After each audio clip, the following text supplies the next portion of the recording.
Shalom saudaraku sekalian, sukacita ilahi meluap dari hati setiap pribadi yang kesukaannya ialah merenungkan firman Tuhan. Amin. Nah, hari ini Bible Study Online CK7 akan membahas hal-hal yang menarik dari Kidung Agung pasal yang ke-7 mengenai mempelai laki-laki yang memuji mempelai perempuan. Pasal 7 ini merupakan kelanjutan dari apa yang telah dibahas di pasal yang ke-6. Serta bagaimana memuji kenikmatan dari sebuah cinta. Ini diungkapkan dari ayat 6 sampai ayat yang ke-13. Bapak Ibu salam Tuhan, betapa indah, betapa menariknya jika seorang mempelai laki-laki dan seorang mempelai perempuan saling memuji cinta yang mereka berikan dengan sukacita kepada pasangannya. Nah, sebelum kita membahas lebih lanjut, mari saya ajak kita semua masuk di dalam hadirat Tuhan. Kita menikmati cinta dan kebaikan Allah yang mengalir dalam kehidupan kita. Minaya Shanda.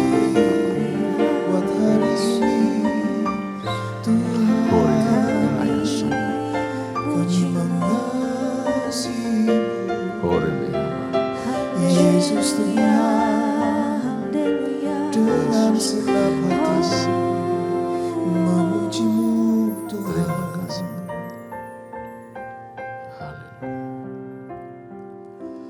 Aku mengasihi Engkau Yesus dengan segenap hatiku. Aku mengasihi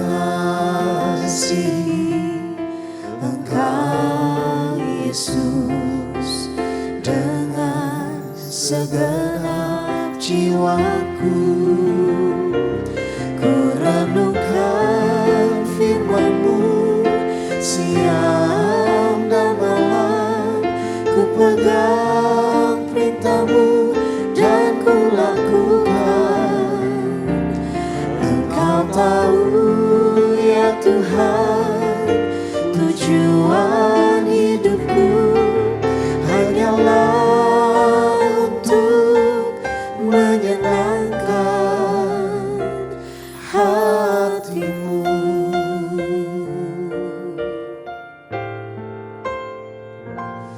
Aku mengasihi Engkau Yesus dengan segenap hatiku. Aku mengasihi Engkau Yesus dengan segenap jiwaku.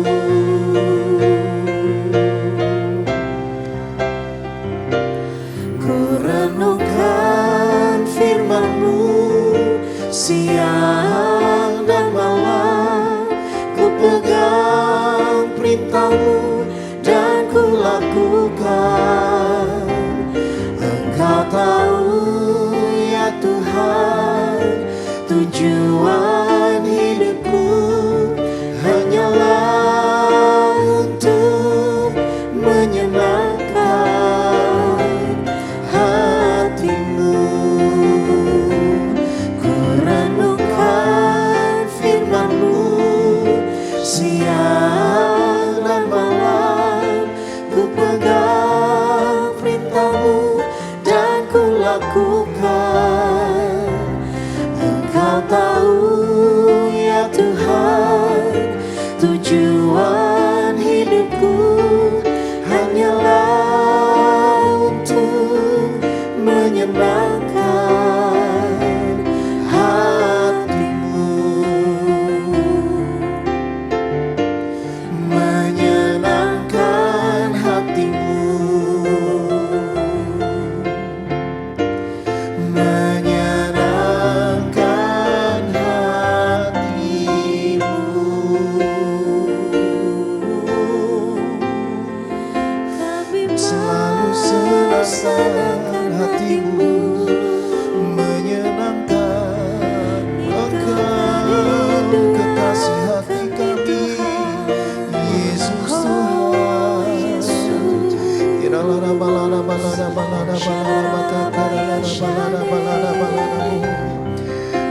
kasih-Mu lebih dari segalanya.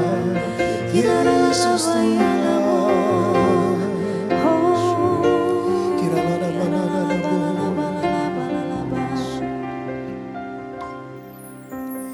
Yesus, aku cinta kepadamu.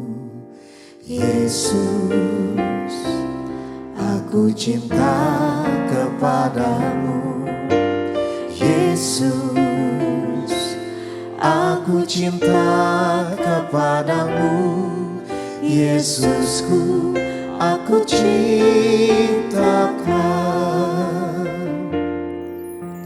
Yesus,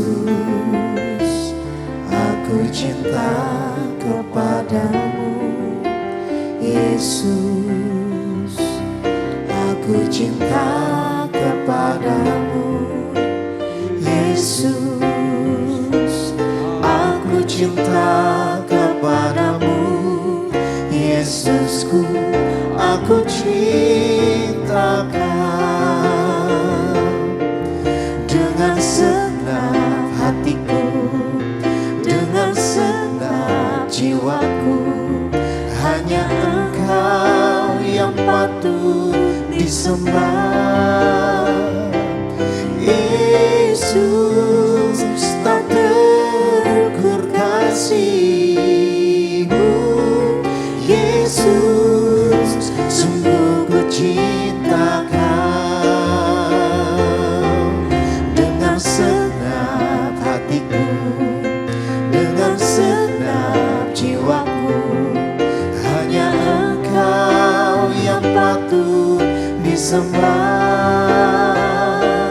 Yesus, tak terukur kasih-Mu. Yesus, sungguh ku cinta Kau.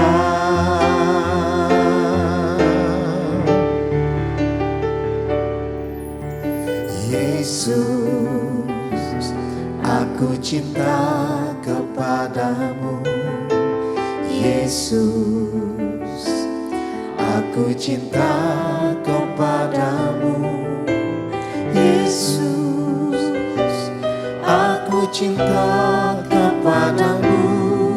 Yesusku, aku cinta Kau. Yesus, aku cinta kepadamu. Yesus, aku cinta kepadamu. Yesus, aku cinta kepadamu. Yesusku, aku cinta Kau. Dengan segenap hatiku, dengan segenap jiwaku, hanya Engkau yang patut disembah. Yesus, tak terukur kasih-Mu. Yesus, sungguh ku cinta Kau. Dengan segenap hatiku, dengan segenap jiwaku, hanya Engkau yang patut disembah.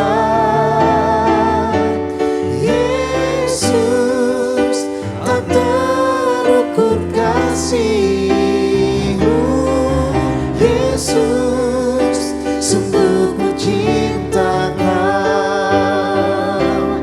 Yesus, tak terukur kasih-Mu. Yesus, sungguh ku cinta Kau.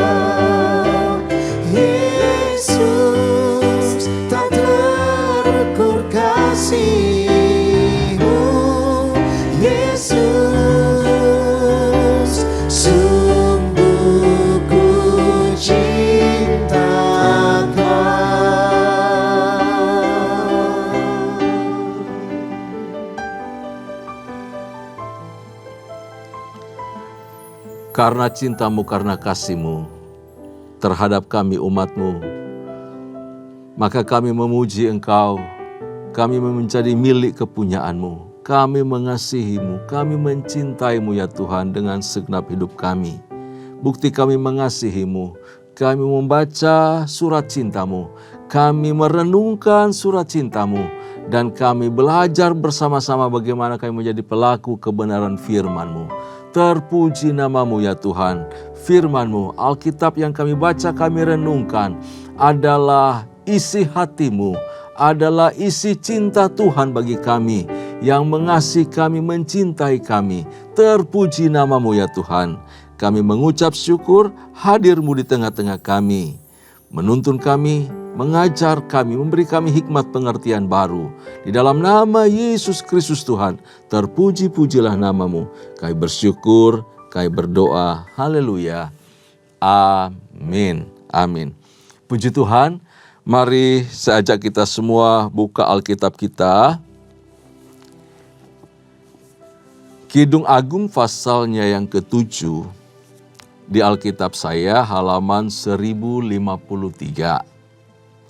Bapak Ibu kasih dalam Tuhan, pasal 7 isinya merupakan kelanjutan dari perikop kedua di pasal yang ke-6 mengenai pujian mempelai laki-laki untuk mempelai perempuan. Saya akan bacakan buat kita semua dari ayat yang pertama sampai ayat yang kelima terlebih dahulu.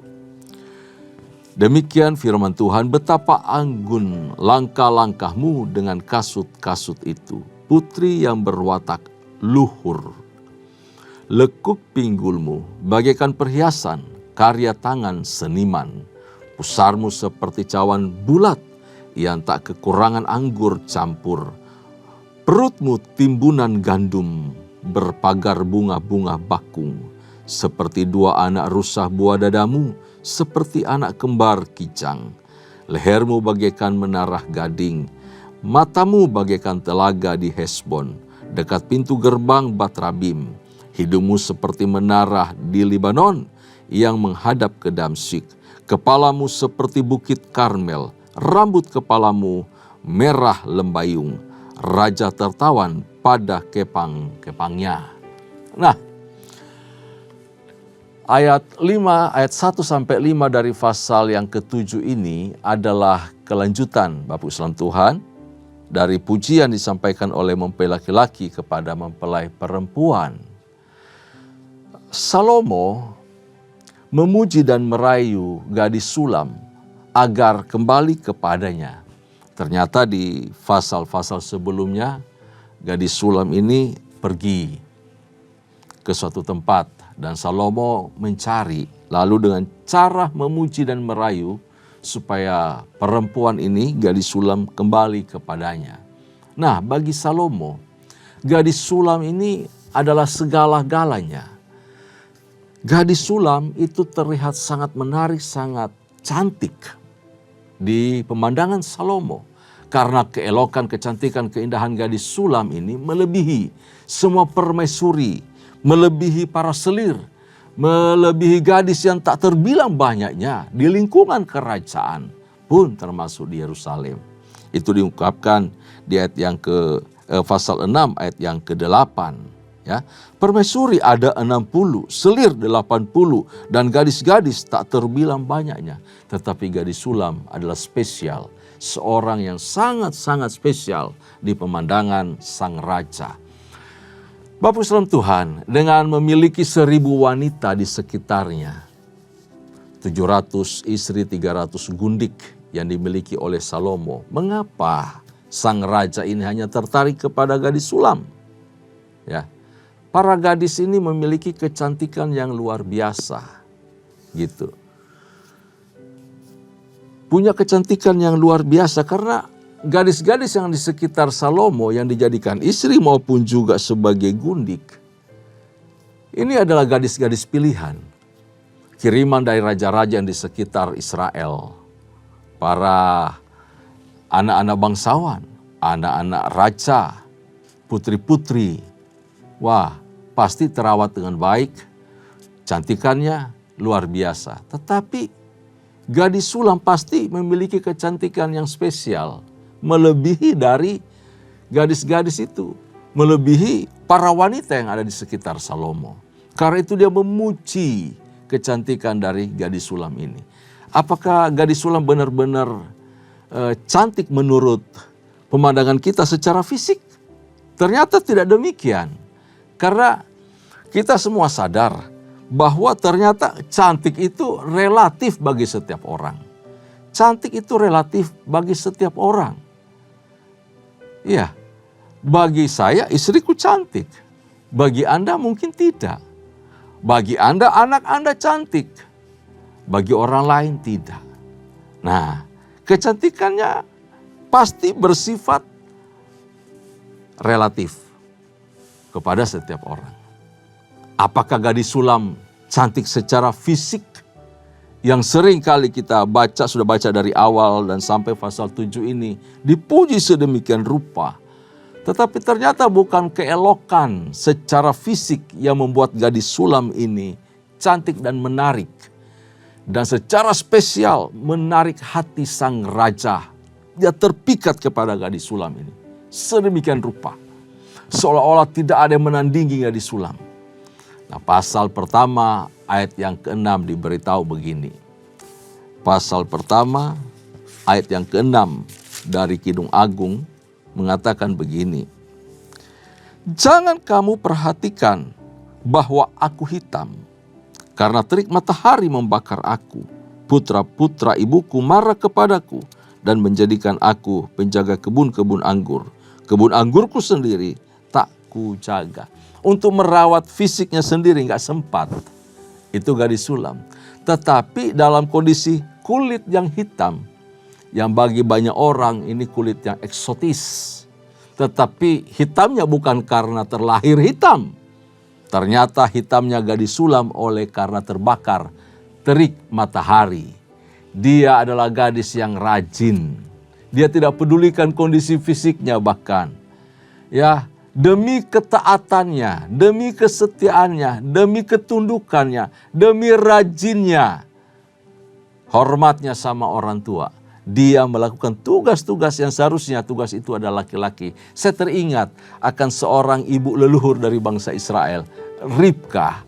Dia juga perempuan rajin yang menggembalakan domba-domba bahkan. Bukan saja menjaga kebun anggur atau kebun yang lainnya. Dia bahkan menggembalakan domba. Ingat juga istri dari Musa, Sifora, juga menggembalakan domba.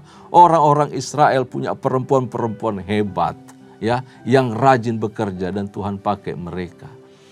Gadis sulam hitamnya karena terbakar oleh matahari demi menjaga kebun anggur orang tuanya. Rupanya gadis sulam ini seorang yang sangat rajin, seorang yang sangat setia, seorang yang taat, seorang yang terhormat, seorang yang tunduk kepada orang tuanya dan memiliki kelembutan hati yang luar biasa. Gadis sulam adalah gambaran gereja. Gambaran kita semua yang harusnya memiliki kesetiaan, memiliki kecantikan yang dari dalam, inner beauty. Bukan cantik secara fisik saja, tetapi cantik secara rohani, secara batiniah, cantik di dalam. Kalau di dalam cantik, maka kecantikan di dalam akan keluar dengan kelembutan dan buah roh yang mengasihi Tuhan dan mengasihi sesama. Gereja jangan hanya terlihat aktif dengan banyak kegiatan religi, kegiatan-kegiatan yang secara fisik kelihatan, kegiatan rohani yang dianggap orang lain, wah luar biasa salehnya, tetapi secara kegiatan rohani, namun iman, sikap hati, tindakan, perilaku, kesalehan di hadapan Tuhan tak sebanding atau berbanding terbalik dengan kegiatan-kegiatan fisik yang dilakukan. Ya, ternyata kehidupan banyak orang Kristen, minta maaf, lebih seperti kehidupan orang Farisi, orang-orang ahli Taurat pada zamannya Yesus. Terlalu banyak kegiatan rohani. Dan orang menilai rajin ke gereja itu sudah sangat saleh. Padahal itu tidak menjamin apa-apa. Kehidupan kita yang paling penting adalah lahir dari dalam, bersih di dalam, murni di dalam, mengasihi Tuhan keluar dari hati.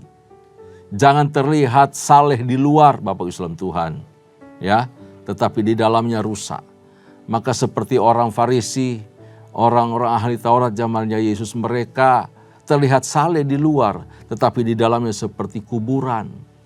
Di luar dicat dengan warna putih, indah, rapi, tetapi di dalamnya penuh dengan belulang, penuh dengan tulang-tulang, penuh dengan bangkai yang busuk. Kata Yesus, celakalah engkau. Waduh, bahaya Bapak Islam Tuhan. Nah, gereja harus punya kesucian yang keluar dari dalam. Hidup yang betul-betul murni. Hidup yang betul-betul menunjukkan kesalehan di dalam hidup, di dalam hati.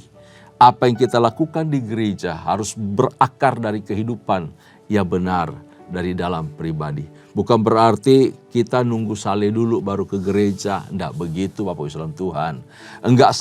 Tunggu saleh dulu baru kita baca Alkitab. Tidak demikian. Kita tidak akan menjadi saleh, kita tidak akan menjadi sempurna, kita tidak akan menjadi seperti Kristus kalau kita tidak membaca firman, tidak merenungkan firman, dan tidak melakukan firman. Justru kita datang beribadah ke gereja, kita masih butuh untuk diperbaiki, diluruskan hidup kita. Nah, bagian luar dari gadis sulam ini, ya, yaitu kulitnya yang terlihat hitam, tetapi dia memiliki kecantikan di dalam hatinya. Tulus, setia, rajin, taat, tunduk, hormat, ya, kepada orang tua. Karakter ini harus kita miliki sebagai gereja Tuhan, Bapak Islam Tuhan, agar kita terus berkenan di hadapan Tuhan. Jangan habiskan waktu kita, daya kita, upaya, dana untuk perkara-perkara sementara saja. Tetapi kita harus lebih mempercantik apa yang di dalam hidup kita, yaitu manusia rohani kita. Banyak orang terlalu memperhatikan bagian fisiknya. Olahraga itu harus, ya, kuat sehat itu harus secara fisik. Mempercantik diri itu harus, betul. Tetapi jangan lupa mempercantik manusia batinia kita. Mempercantik manusia yang ada di dalam ini, manusia rohani kita. Sebab apa? Fisik itu cuma bersifat sementara. Badani bersifat sementara. Semua akan berlalu. Semua akan luntur. Dan yang kekal, yang abadi adalah manusia roh kita. Manusia batinia kita. Karena itu jangan habiskan banyak uang hanya urusan dengan fisik kita. Habiskanlah uang, habiskanlah dana. Habiskanlah waktu lebih banyak kepada perkara-perkara rohani. Seperti yang kita lakukan saat ini, sedang membaca, merenungkan firman Tuhan adalah bagian. Bagaimana kita mempercantik manusia batinia kita, manusia rohani kita. Nah, di ayat pertama tadi, dari pasal yang ke-7, dikatakan demikian, betapa anggun langkah-langkahmu dengan kasut-kasut itu, putri yang berwatak luhur. Raja Salomo menyimpulkan keseluruhan karakter dari pribadi gadis sulam ini, yaitu putri yang berwatak luhur. Ini karakter yang sangat indah, yang terpancar keluar, ya, sampai 10 bagian tubuhnya digambarkan tadi, 10 bagian tubuhnya terlihat indah semua. Kalau sudah di dalam itu indah, maka yang keluar juga hal indah. Di dalam cantik, maka keluar akan cantik. Begitu perbedaan antara buah kedondong dan buah durian. Tetapi kita tentu tidak mau memilih durian juga. Di dalamnya manis, di luarnya berduri. Kedondong di dalamnya berduri, di luarnya bisa dikonsumsi. Kita mau di dalamnya manis, keluar juga manis. Itu yang menarik. Dan Bapak Islam Tuhan, itu yang nyata dalam kehidupan gadis sulam. Di dalam cantik, di dalam menarik, maka keluar juga hal yang menarik.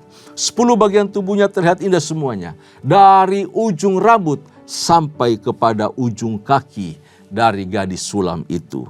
Dikatakan tadi, baik dari langkahmu, lalu lekuk pinggulmu, pusarmu, perutmu, semua bagian-bagian tersebut terlihat sangat menarik. Nah, kita akan bacakan ayat-ayat berikutnya. yaitu ayat yang ke-6 sampai ayat yang ke-13. Bapak Islam Tuhan, saya sekali lagi pandu kita untuk membaca bagian ini. Kenikmatan cinta, betapa cantik, betapa menyenangkan engkau, hai tercinta di antara segala yang disenangi. Tinggi badanmu seperti pohon kurma dan buah dadamu gugusan buahnya. Kataku, aku ingin memanjat pohon kurma itu dan memegang gugusan-gugusan buahnya. Kiranya buah dadamu seperti gugusan anggur dan harumnya napasmu seperti buah apel. Kata-katamu manis bagaikan anggur. Ya, anggur itu mengalir langsung kepada kekasihku, mengalir lembut ke bibir orang yang sedang tidur. Milikkulah kekasihku, kepadaku gairahnya tertuju. Mari kekasihku, kita pergi ke padang, bermalam di antara bunga-bunga pacar.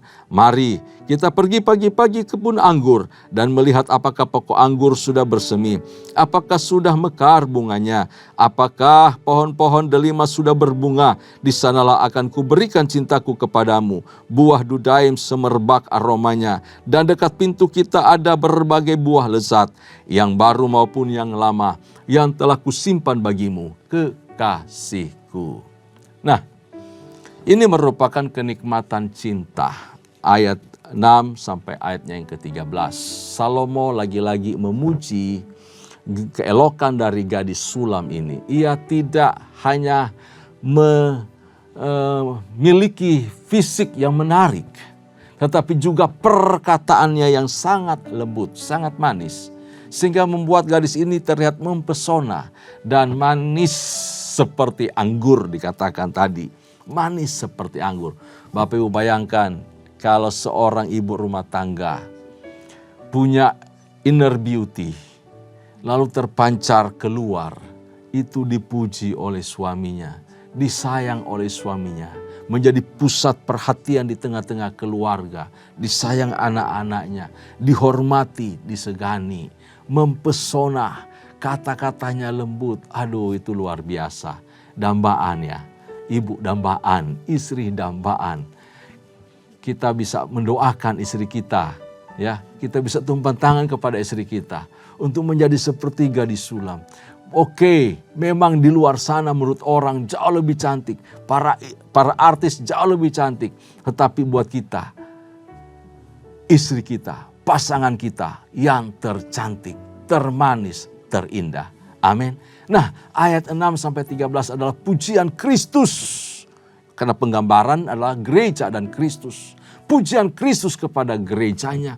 Ia puas dengan kita, jemaatnya. Ia puas dengan kita, gerejanya. Ia puas dengan kita karena kita milik kepunyaannya. Ia mau berdiam di dalam kita. Ia mau tinggal di dalam kita. Ia kagum akan jemaatnya. Jemaat yang setia, jemaat yang rajin, jemaat yang mengasihi dia dengan tulus. Jemaat yang memperhatikan manusia rohaninya. Yang membuat kita, mendandani kita sedemikian rupa menjadi pribadi yang makin cantik.